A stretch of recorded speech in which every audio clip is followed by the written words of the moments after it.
កាត់បងសន្យាជីវិ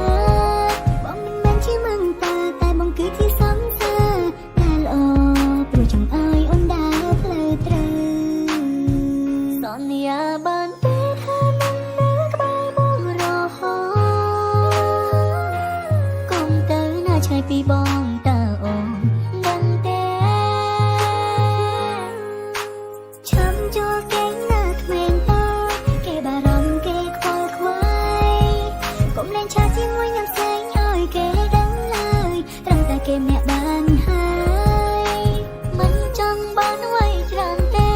សូមត្រឹមឲ្យចេះស្ដាប់បងអូនធំហើយមិនមែនជាពេកដូចពីមុនទេអូនធ្វើអ្វីៗថាចឹងគិតផងដឹងទេ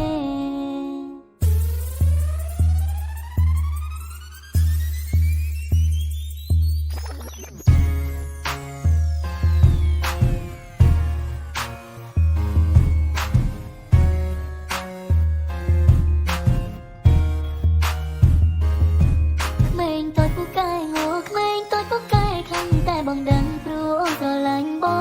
ងបងក៏ស្រឡាញ់អូនហើយស្រឡាញ់រាប់លានដ